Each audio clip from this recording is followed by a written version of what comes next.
Make sure you guys hit the subscribe button if you guys are enjoying the content that we're throwing up. And make sure you guys hit the like button if you enjoy the video. And yeah, let's begin. Okay, for 25 years, just about, maybe give or take a year, 6 months, 7 months, something like that, I've been reading the X-Men. And what Jonathan Hickman has done in this second issue is make one of the single biggest changes to the X-Men mythos that I think I've ever seen. To be honest, that's one of the funny things. The X-Men mythos doesn't really change, right? I mean, it never really changes all that often. Like, it's usually just kind of the thing, right? Like, mutants are persecuted, humans want to get them, and then they got to fight for their lives, and then on to the next volume. That's basically, you know, the form and function their stories follow. However, what Jonathan Hickman has done here is change the mythos of mutants who can reincarnate, which is to say, they can live forever. And he does this by way of a character named Moira McTaggart. Now, this is why this is so huge. We've talked about Moira McTaggart multiple times, right? The idea that she was just a mutant geneticist, she was a person who would study mutants' powers if Charles Xavier couldn't figure it out, or if she discovered them on her own, and then she and Charles Xavier would work together to basically craft a kind of training program for how those mutants would function and so on and so forth. What we end up learning here is that Moira McTaggart has lived over and over and over again. She's actually lived a total of 10 lives. She's died and then been reincarnated multiple times. And it's kind of the crazy thing because that's her mutant power. And that's why that's so huge, is because Moira McTaggart was never a mutant. She was just a normal human with just the ability to understand mutation and so on and so forth. She never had anything special about her. One of the first things that we learn her, at least one of the first things that he tells us, is that in her younger years, Moira McTaggart, when she was around 13 years old or so, developed fever. Now, we're not really given an exact time frame here. We're kind of left to believe that it was in like the very early days of, not really the early days, but like maybe like 100 years ago or something along those lines. But basically she fell ill and then she was supposed to have died. Now, the result is that she actually woke up and she was right as rain the next day. And the reason why is because presumably her mutant power manifested. Now, how that affects reincarnation is not explicitly given to us, but what it does seem to indicate is tried and true immortality to a degree, or at least a slowed aging process. The issue with that theory, with that idea, is that she grew old and she died. It's kind of hard to argue immortality when you pass peacefully in your sleep at 74 years old. You can't really argue immortality in that circumstance because, you know, then you're not immortal. But when that happens, she was born again. The cool thing about this is that when she was conceived, when she was reborn, she basically ended up remembering everything from her past life. Now, Hickman is a bit ambiguous about this, and one of the things he doesn't answer is, how is it that she's reborn? Is she reborn to other parents, or is she reborn to the same parents and just kind of living the same life over and over again? The idea seems to be that she's just reborn, but in a different body every single time. And that's one of the things that he clarifies almost immediately, right? So she's born, and then she comes out in a totally different form than the way she looked when she was younger. Now, along the way in her life, Moira McTaggart eventually encountered Charles Xavier. Not directly, she had simply just heard of him. Now, the cool thing about this is that Hickman doesn't really go as far as to say Moira McTaggart is the reason why Charles Xavier is the way he is. She was really more of like a silent observer for a long time when he first got his name out there. But until Hickman comes along and changes things, we can largely assume the life and times of Charles Xavier are still the same. And so because of that, it's kind of funny because the way that Hickman describes it, when Professor X got on TV and basically said, hey, look, here's what's going on out there, and there are mutants out there are people with powers and so on and so forth. This is tying in directly to Charles Xavier's previous actions of like admitting that he was a mutant on national television, which was kind of a big deal when it happened. But the overall tone she got from Xavier in his early years is that he was arrogant, that he was a person who was overly confident, that he was kind of a dick. And so it was interesting because she didn't really see, you know, looking at her own life and how it functioned, she didn't really see Professor X's message of mutants being the next stage of human evolution and having powers as a blessing and, you know, their gifts and so on and so forth. She never really saw it like that. Instead, she saw it more as a curse. And so the result was that Moira McTaggart eventually developed a cure for the mutant gene. She successfully developed a way to eliminate mutations. Now, what this did is it led to the intervention of Mystique and Destiny. Now, a lot of you guys who were new to the X-Men probably don't know who Destiny is. And that makes sense. She, as far as I'm aware, I mean, I think she's come back recently, but there was like a 20, maybe 30-year gap in Marvel Comics when she just wasn't there. Destiny was a really, and I don't even know if it was really hinted at so much as an absolute thing, but Destiny was the love interest of Mystique. And eventually Destiny was killed off by Legion, I think it was. And then that was the reason why Mystique went to go kill Legion. Legion woke up out of a coma. That kicks off Legion Quest, which goes into Age of Apocalypse. But the idea behind this was that Destiny had the ability to see into the future, right? She was a precog. Now, it wasn't really insofar as it's like, these are going to be the winning lottery numbers for tomorrow. It was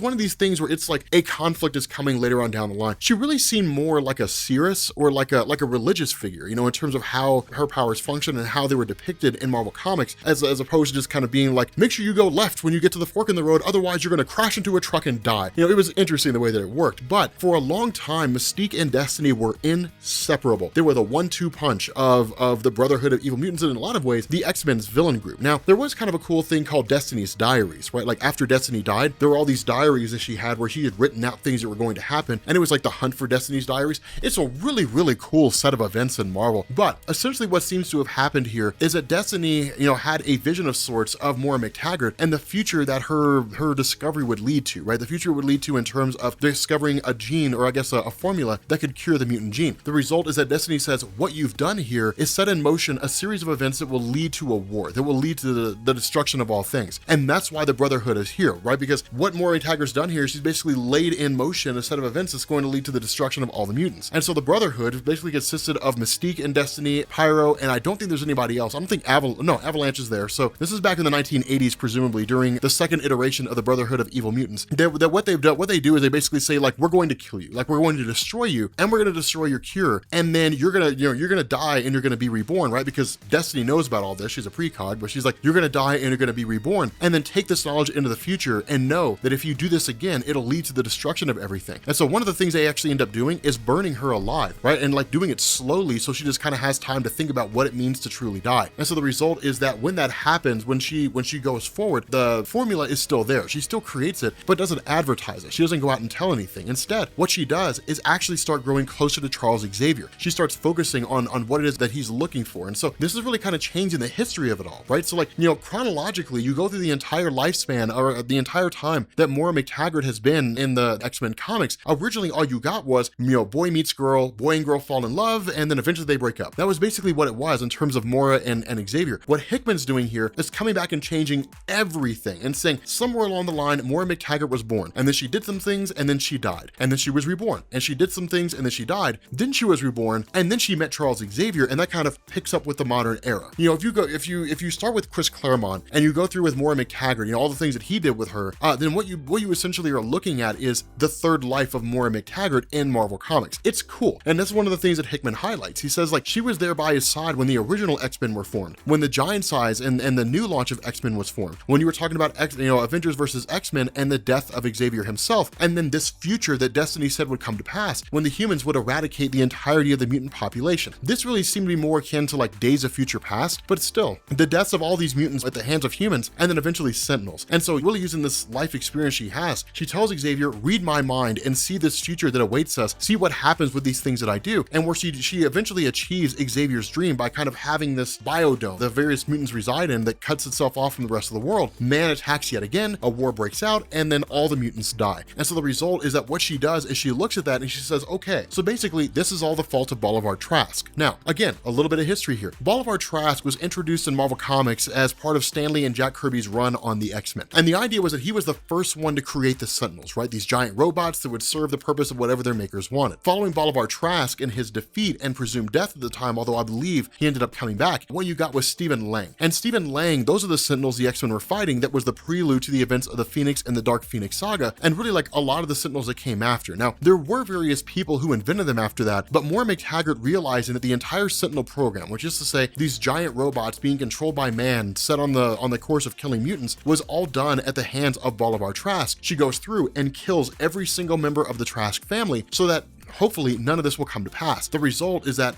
all of it does anyway. That at the end of the day, humanity, for whatever manner and whatever means, was hell-bent on creating Sentinels, and that leads to everything that kind of took place. And so what this does is point to the idea that a war between humans and mutants is inevitable, that it's going to happen. And the reason why is the same reason that those conflicts have always broken out. And that's one of the things I love about what Hickman's doing. He's introducing new things, but kind of saying all of this has happened before and all of it will happen again. The entire idea behind not really Stan Lee and Jack Kirby's X-Men so much as Roy Thomas, Arnold Drake, and then eventually Chris Claremont going into like Jim Lee, Scott Lobdell, Grant Morrison, Chuck Austin. The whole idea behind like the writings of these characters and the nature of the X-Men is the X-Men represent humanity in its current form being removed and replaced by something better. And what it does is it instills fear in humanity as it exists now, right? Because while they don't really rationalize it in the sense of I will achieve a higher state of being, they rationalize it in the sense of everything we know will change and it will go away, right? Like it's an inherent fear of change. And because because of that fear and not really being able to understand the mutant population, they in turn lash out against them. Now, other things sort of feed into that, the notion that like mutant powers manifest and there's no real way to know what kind of form they're going to take, right? So like some 6-year-old kid sitting in his class and then suddenly sucks the oxygen out of the entire room because his powers kick off because he's been bullied and he goes into a heightened state of stress. Or some girl is like 13 years old, she starts going through puberty and then like lets off a massive explosion and eradicates like half the United States. Like there's no way to know if that's what's going to happen. That's one of the other things that people are fearful about, is there's no way to be able to check and gauge what kind of powers a person is going to have. It's random, it's arbitrary, there's no real way to know. And so again, there's a lot of fear factors that go into the human perception of mutants and why it is that they're so angry. And so because of this, what Moira McTaggart does is she basically sides herself with Magneto, and she looks at this and she says, okay, so Charles Xavier has this idea of a peaceful coexistence, but that won't work because Charles Xavier doesn't have the balls to do what needs to be done in the face of such hate and such anger. He believes he can just talk people into doing the right thing when they won't. Magneto's more heavy-handed. Hey, if they don't want to correct their act, then I'll correct it for them. And that's what she does. She goes along with him and basically says like, here's everything that's going to happen. Here's how this world is going to unfold. Magneto lashes out, loses it, launches an attack by firing like nuclear missiles at the White House and the entirety of the X-Men and the Avengers and the various superheroes, Fantastic Four, the Incredible Hulk, and so on, all team up against Magneto and they all defeat him. So that is yet again another circumstance. Each one of these defeats, each one of these scenarios where she sort of goes down a different path, it's her having died somewhere along the line, being reborn and trying to correct her mistake. And so following this, then she basically goes along and says, okay, fine. If the dream of Charles Xavier doesn't work, if the actions of Magneto don't work, then what we need is a mutant with overwhelming force. We need a mutant with just an insane amount of power, an overwhelming amount of power that can essentially crush everything in its path. That anything that comes its way will be incinerated, destroyed, and that'll be the end of that. What she does is she allies herself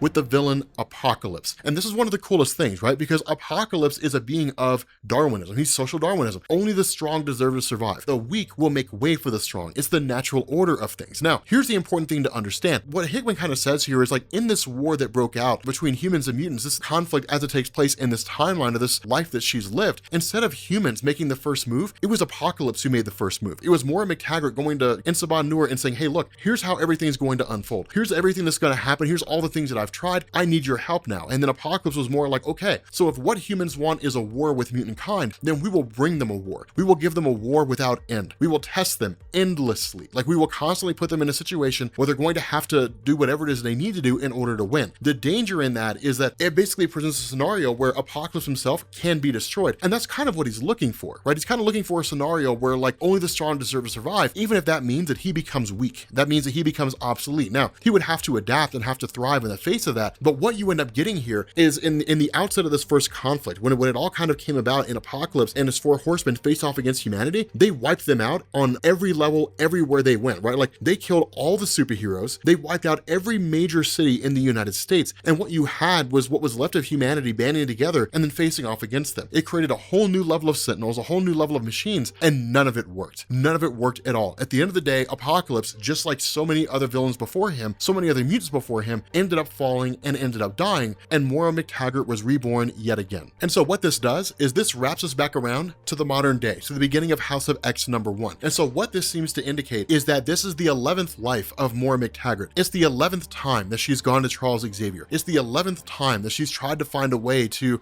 see if there's some kind of balance that can be struck between humans and mutants. It's the 11th time that she's gone down the path of presumably leading to a future where mutants and humans will go to war and all the mutants will be destroyed. It's the 11th time she's done this. And like the 10 times before it, she's trying to find a way to see if it's possible to make it work. With that being said, guys, we're going to bring this video to an end. If you are new here to Comics Explained, make sure you guys hit the sub button to become part of the Rob Corps. If you guys enjoyed this video, make sure you drop a like, and I will catch you all later. Peace.